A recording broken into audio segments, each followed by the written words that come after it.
The Queen's Request. The twin suns of Nithyrus blazed in the purple sky, casting golden light over the floating palace of glass and stone. Birds with crystal wings soared overhead. The world looked like a dream. But Captain Darren Cross felt tension in every breath he took.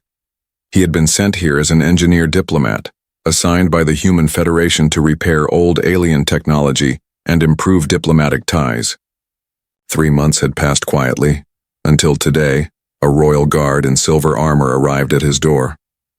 "You are summoned," the guard said, "by Queen Saralyn herself." Darren stood up slowly. Did she say why? The guard didn't answer. He didn't need to, because no one refused the Queen of Nithyrus. Darren walked through glowing halls filled with vines, flowing water, and silent watchers. Tall Nithirian guards with glowing tattoos flanked every doorway. Their eyes followed him, not with hate, but with suspicion. He had met Queen Saralyn once before, during a diplomatic feast. She was calm, beautiful, but distant. Her long silver hair and glowing skin made her seem like a being carved from light. Now she had called for him, alone. He entered the royal nesting chamber, a warm, humid room filled with soft-colored lights and plants that moved with the air. At the center stood a large machine surrounded by bioglass tubes, an ancient life support generator humming faintly. Queen Saralyn stood beside it. She turned slowly, her deep violet eyes meeting his. "You came," she said. "I was told to," Darren replied with a light bow. "How can I assist you, Your Highness?" Her voice was quiet. "This chamber's balance is failing. The device keeps my life field stable, and something more." He looked at the machine, scanning it. "The core is cracked," he said after a moment. "I can patch it, but I'll need to interface directly with the control node." She nodded. "Do what must be done." For the next hour, Darren worked. His hands moved across the panel, careful not to disturb the vines that had grown through the wiring. The machine was old, organic, a living system that responded not only to commands, but to emotion. Strange tech. He felt heat in his chest while working, like the machine was touching him back. He didn't say anything, he just worked. At one point, the Queen moved closer, watching silently. He felt her presence almost like she was inside his thoughts. He finished the repair. The generator pulsed with soft blue light. "Stable now." "It's done," he said, wiping sweat from his brow. The Queen stepped forward. She didn't say thank you, she just stared at him. "I have one more question," she said, voice softer now. "Yes," Darren replied. Her eyes searched his face. "When you touched the machine, did it feel strange to you?" He paused. "Yes. It felt warm. Alive." She nodded slowly. "You are the first off-worlder to enter this room, the first to touch that device." Darren looked confused. "And?" The Queen stepped closer. Too close. He could feel the warmth of her skin. Her breath was calm. She leaned forward and whispered, "You got me pregnant, human." Darren blinked. "What?" She smiled, gently, not in mockery. "You activated the royal nesting core. Your presence, your energy, matched mine. And the system completed a process we thought was lost forever." Darren stepped back, stunned. "But I didn't." There was no body contact," she said softly. "But Nithirian fertility is not physical, it is emotional, energetic. And you gave your energy without fear." Darren stared at her, heart pounding. "This isn't possible." "It is," she replied. "And it is real." She turned toward the guards at the door and gave a subtle nod. They bowed to him, deep, respectful, as if something had changed. Because it had. Darren was no longer just a visitor. He was now part of something ancient, something royal, something dangerous. That night, Darren sat alone in his chamber. His hands trembled. He had come to fix a broken device. Now he had unknowingly created the first hybrid child between human and Nitherian. And somewhere inside the palace, the child was already growing. A royal shock. Captain Darren Cross didn't sleep that night. He sat in silence inside his chamber, staring at the walls made of glowing crystal and vines that moved like they were breathing. His mind was spinning. The words from Queen Saralyn echoed again and again. "You got me pregnant. Human." He kept telling himself it wasn't real. It couldn't be. There had been no intimacy, no closeness beyond duty. He only repaired her life support machine, that's all. And yet, here he was, shaking. Early morning. Before the suns rose, 2 royal guards came for him. They weren't smiling. "Come, with us," one said. He followed, heartbeat fast. They led him not to the queen's chamber, but to a place deeper within the palace, a room few humans had ever seen. The healer's vault. Inside, soft lights glowed. Strange symbols floated mid-air. The air was thick with perfume like mist. An old Nitherian woman stood in the center. Her skin was pale gold, and her eyes white with wisdom. "You are the one," she said, smiling faintly. "Come closer." Darren hesitated. "I'm not sure. I belong here." "You do," she whispered. "Because your child has already chosen to live." He was shown a vision, a glowing pod in a chamber beneath the palace surrounded by flowers that only bloomed for royalty. Inside, a tiny form floated. Not fully human, not fully alien, but clearly alive. "The queen's body has already begun, bonding with the life within," the healer said. "The process is faster than yours. Within weeks, the child will be born." Darren's breath caught. He whispered, "But how is this even possible?" The healer replied, "Because your soul is aligned with hers. The machine you touched is not just mechanical, it is spiritual. It binds royal lineage when it senses harmony." Darren stepped back. I didn't want." "You didn't have to want it," she said gently. "You were chosen." After leaving the healer, Darren was brought to a private balcony where Queen Saralyn stood alone. She looked different now, glowing more, softer in her steps, yet stronger in her presence. He approached slowly. "Why me?" he asked. She turned her head, wind brushing her silver hair. "You didn't treat the machine like a tool. You respected it. You treated something sacred like it mattered. That was enough." He stared at her. "You don't even know me." "I know your heart," she said. The core felt it. They stood in silence. Then she whispered, "There are those who will not accept this." He already knew. That night, Darren returned to his chamber. As he opened the door, he smelled smoke. A soft beep came from under his bed. He dropped, rolled, and ripped off the panel. A small explosive charge. Armed. His hands moved fast. He yanked. The wire twisted the circuit and stopped the timer at 0003. He sat on the floor, chest heaving.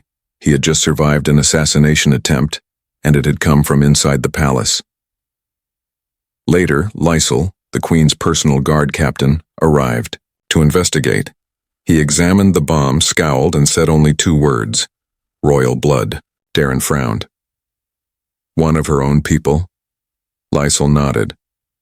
"Not all want the Queen's line to continue, especially not with a human child." By morning, whispers had begun in the halls. Outworlder. Contaminated line. Half-blooded. Heir. Some bowed to Darren now. Some refused to look at him. The court was divided. He sat again with Queen Saralyn in a private garden. The leaves there glowed when she touched them. "I should leave," he said softly. "No," she replied. "If you leave, they will take the child, erase it, pretend it never existed." "What do you want me to do?" She turned to him. Her eyes filled with sadness, but also fire. "Stay. Fight. Not with weapons. With your presence." He nodded. "But Inside, he knew it wouldn't be enough, not when war was brewing, in the palace itself. The Crown's Secret War. The golden towers of the Netherian palace still sparkled under the suns, but inside, danger grew in the shadows. Captain Darren Cross walked through the royal halls like a man being watched, because he was. Guards whispered as he passed. Servants lowered their eyes, and behind every curtain he felt the sting of invisible enemies. He had become more than just a visitor. He was now the unwanted father of the Queen's child, a child that threatened everything the royal families had protected for thousands of years, and someone had already tried to kill him. That evening, Darren sat in the Library of Echoes, a round room filled with floating books and glowing tablets. He searched for answers, not about weapons or ships, but about the Netherians themselves. He read old records about ancient royal births. Most followed one rule: only a pure-blood heir can sit on the throne. But then he found something else, a forgotten law buried deep in history. The crown may choose a bond from outside the blood if the sacred core chooses first. Darren leaned back, heart pounding. The machine he repaired had made the choice before the Queen ever did. That meant this child was not illegal. It was destiny. Suddenly, a quiet voice came from behind a pillar. "You've been busy, human." Darren stood quickly, ready to defend himself. A man stepped into the light. General Velkar, a Netherian war leader known for his victories in the Outer Rings.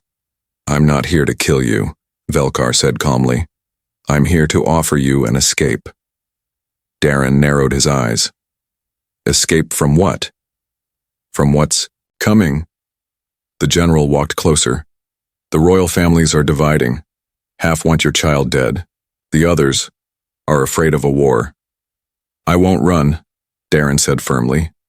Velkar didn't smile, then bleed, "because that's what's coming." He turned to leave. "But if you change your mind," he said, "there's a ship waiting in the East Valley, no questions asked." Then he was gone. Darren stood alone again, but his choice was already made. He went straight to Queen Saralyn. She was meditating in the Moon Garden, a place where only royals were allowed. He wasn't supposed to be there, but she didn't stop him. He knelt beside her and whispered, "They're planning to divide your council. Maybe worse." She opened her eyes slowly. "I know." "You knew?" he asked, shocked. "I feel everything inside the palace," she said softly. "Every voice, every heartbeat, every lie." "Then why haven't you stopped them?" She looked at him. "For the same reason you haven't left." Darren frowned. "You still believe in hope," she said. That night, the Queen called an emergency council meeting. All 12 noble houses gathered in the Great Hall. The air was thick with tension. Darren stood beside her. Some council members refused to look at him. One rose from his chair. "This human must be removed. He is not of our blood. He threatens everything." Another stood. "The child is in error. It should be undone." Queen Saralyn rose slowly from her throne. Her voice was calm but cut like a blade. "The sacred core chose him, not I. Your argument is with our ancestors." Silence. Darren stepped forward. "You fear me, not because I'm human, but because you can't control what's coming," a female counselor hissed. "What gives you the right to stand there and speak like royalty?" Darren looked her in the eyes and said, "Because I would die for this child. Can you say the same?" The chamber exploded into shouting. Guards stepped in.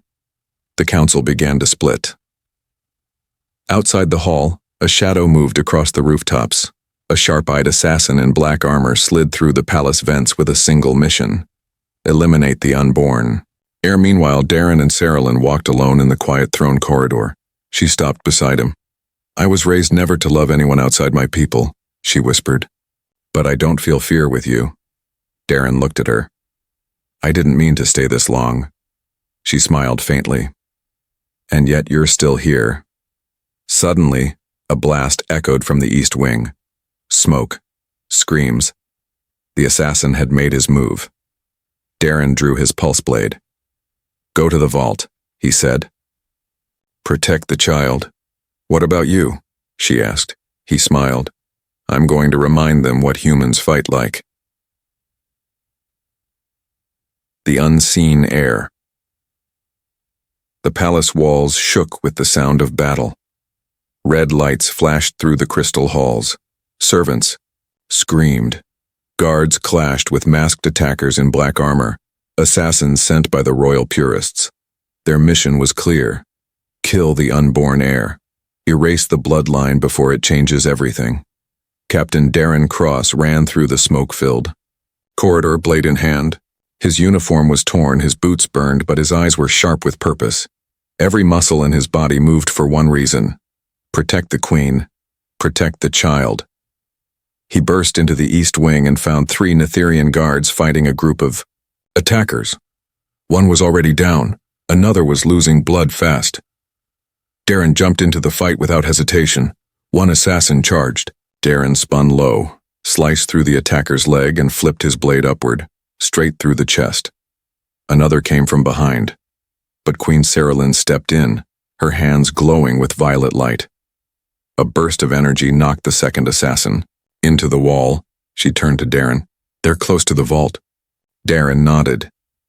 "Then we're not stopping." The Vault of Bloom was hidden beneath the palace, guarded by ancient roots and glowing energy shields.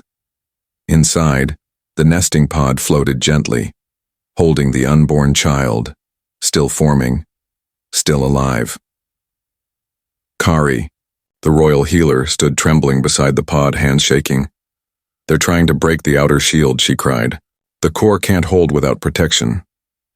Just then the room shook violently. A dark hole burst open in the wall and 3 masked assassins poured in, faster, stronger, better trained. Darren stood between them and the pod. Saralyn moved to his side. "Ready?" she asked. "No," Darren said, lifting his blade. "But I'll fight anyway." The attackers moved like shadows. One clashed with Darren, strike after strike. He blocked, ducked, countered, but they were quick. Another charged at Saralyn. She raised her hand and formed a glowing wall of energy, but the attacker phased through. It, using cloaking tech. He struck her shoulder. She screamed. Darren turned, raged, and slammed his blade straight through the man's chest. The last assassin reached the pod. Kari screamed. But before the attacker could touch it, the pod pulsed. With white light, blinding, powerful, protective. The assassin froze. His body lifted into the air, and then exploded into light. Silence fell. The light faded. The pod still floated, unharmed. Kari fell to her knees in awe. Saralyn clutched her wounded arm, breathing hard. "What just happened?" she whispered. Kari spoke slowly, voice trembling. "It was the child. She protected herself." Darren looked at the pod, stunned. "She's not even born." "But already aware," Kari finished. "Already choosing life." Later, Saralyn lay in a healing bed, her arm wrapped in golden cloth. Darren sat beside her, bruised and bloodied, but alive. She looked at him with tired eyes. "You stayed. You needed me," he replied. "I always needed someone," she whispered. "But I never thought it would be you." He touched her, hand softly, gently. "You're not alone anymore." Hours later, under the moonlight dome above the nesting vault, Darren sat beside the glowing pod. He whispered to the unborn child, "You don't know me yet, but I promise, no matter who tries to stop you, no matter what they send, I'll be here. Every breath, every fight, I'll be your shield." A soft pulse of light answered from inside the pod, like a heartbeat in sync with his. And in that moment, he no longer felt like a visitor. He felt like a father's challenge. The suns of Nithirus rose red the next morning. The palace was quiet but not peaceful. Guards stood tense in every hallway. Advisors whispered behind doors. The royal court was still shaken after the attack, and now more than ever, they questioned the unborn child's right to exist. But Captain Darren Cross was no longer hiding. He stood tall in the Hall of Blades, dressed not in armor, but in simple robes, marked by a glowing line across the chest, the symbol of a father-to-be. Before him stood the High Council, 12 nobles of ancient blood, all powerful, all dangerous. Beside them, Queen Saralyn sat silent, her face unreadable. Darren spoke first. "I request the right of blending." Gasps filled the room. The eldest counselor stood. "That right hasn't been invoked in over 1,000 years. It still exists in your laws," Darren replied. The counselor narrowed his eyes. "You are not of royal blood, you are not of this world."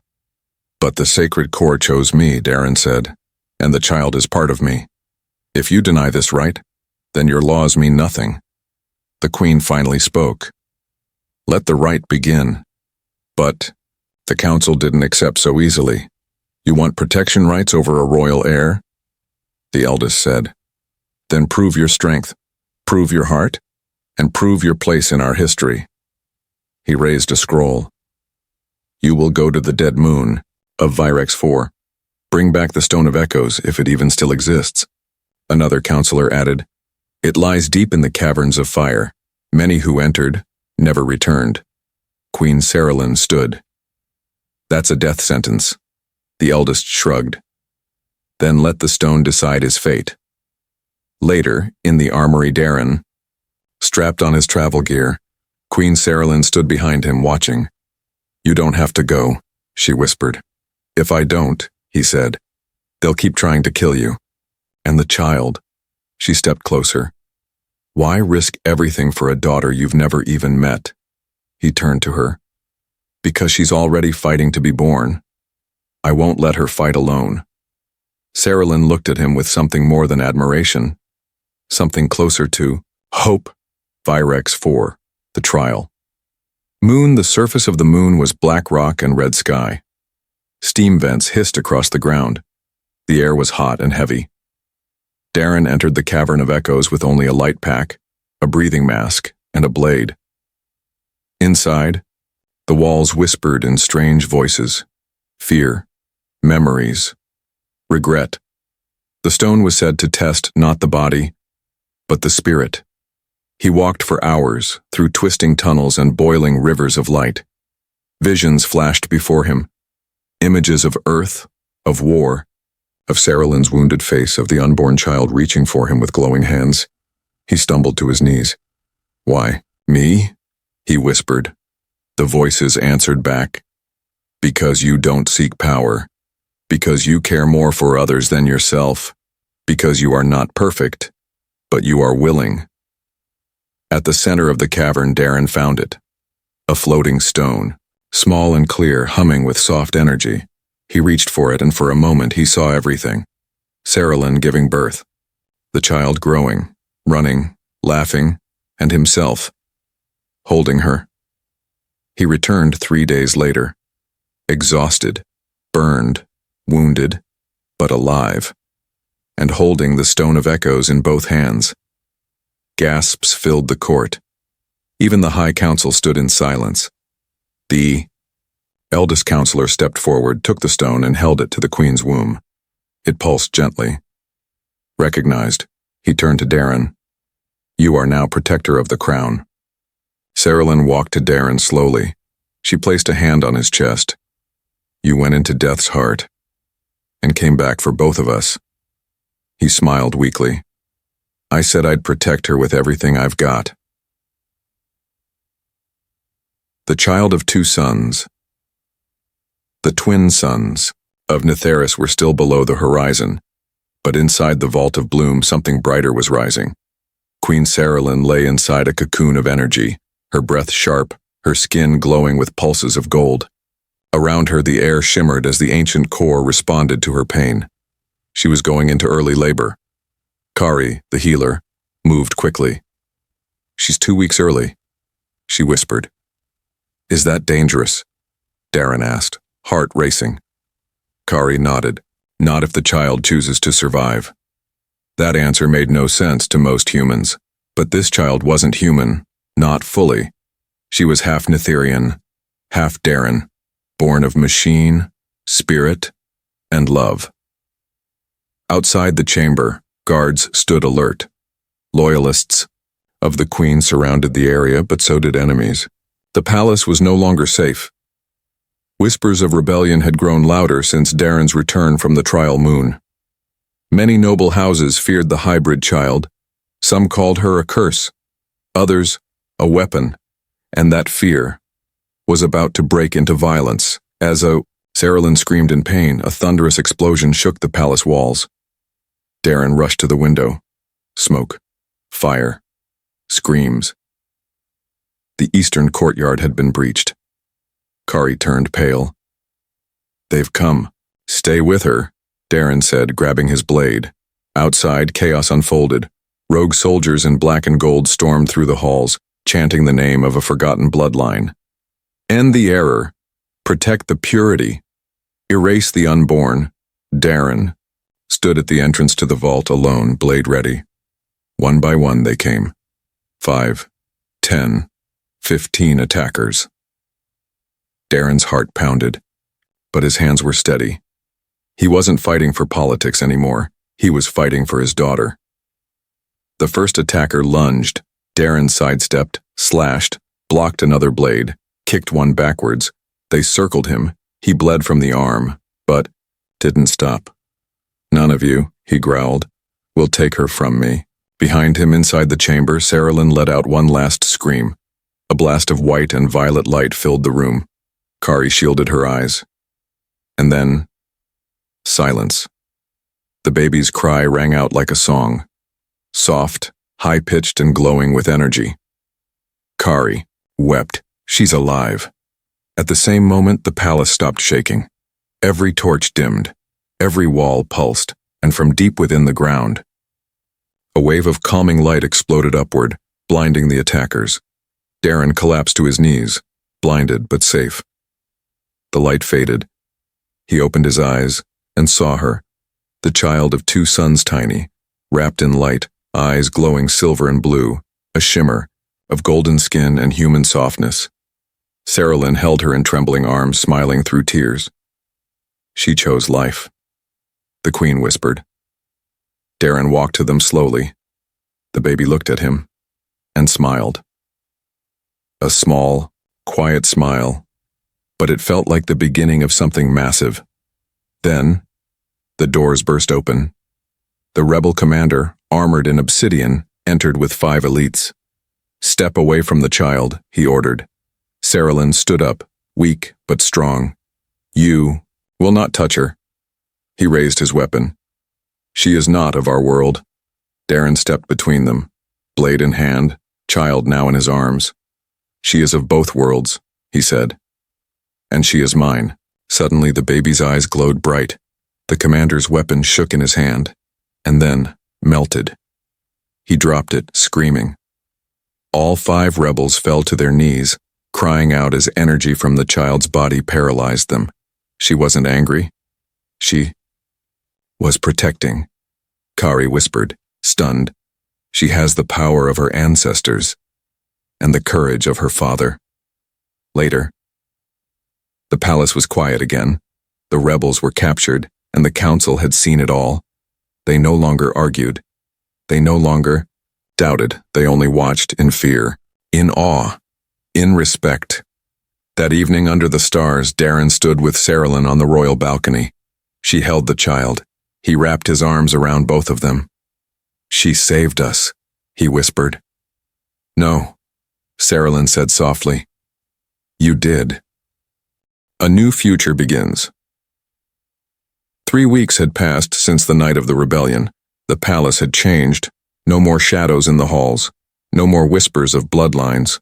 No more swords hidden behind words. Now, people spoke openly. Of hope. Of the child. Of the Queen. Of the human who stayed. Captain Darren Cross stood in the garden near the glowing waterfalls, watching tiny birds of light dance in the air. His daughter, tiny, wrapped in violet cloth, rested peacefully in his arms. He had named her Ilara, a name from Earth, a name Sarah Lynn had spoken with a smile. Across the garden, Queen Sarah Lynn walked slowly, still healing, still glowing. She stopped, beside him. "She listens to your heartbeat more than mine," she whispered. Darren smiled.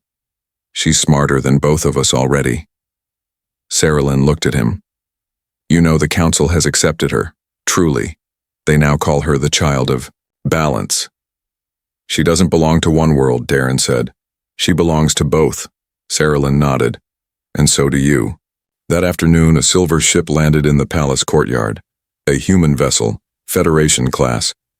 It had come to bring Darren home. His mission was over.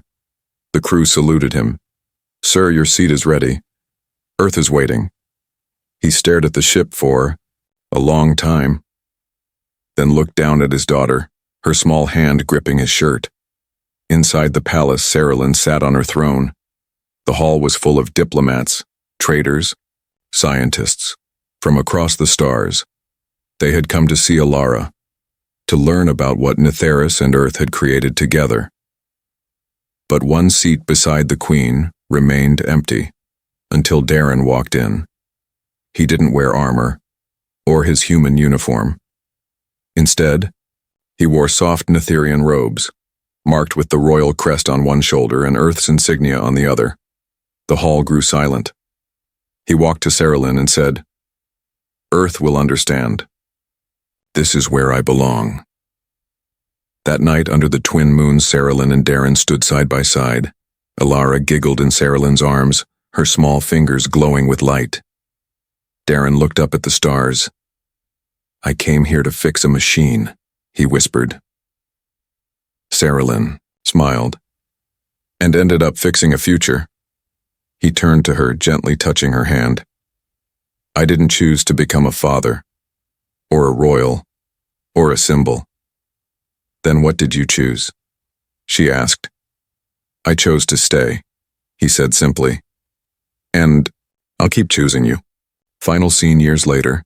Alara stood at the top of the palace tower, older now, her hair glowing like her mother's, her smile bold like her father's. Children from many races gathered around her, learning, listening, and in the history books. Of Netheris, one story was always told first, of a queen who trusted a stranger, of a human who gave more than just his skill, and of a child who carried both their worlds in her tiny hands.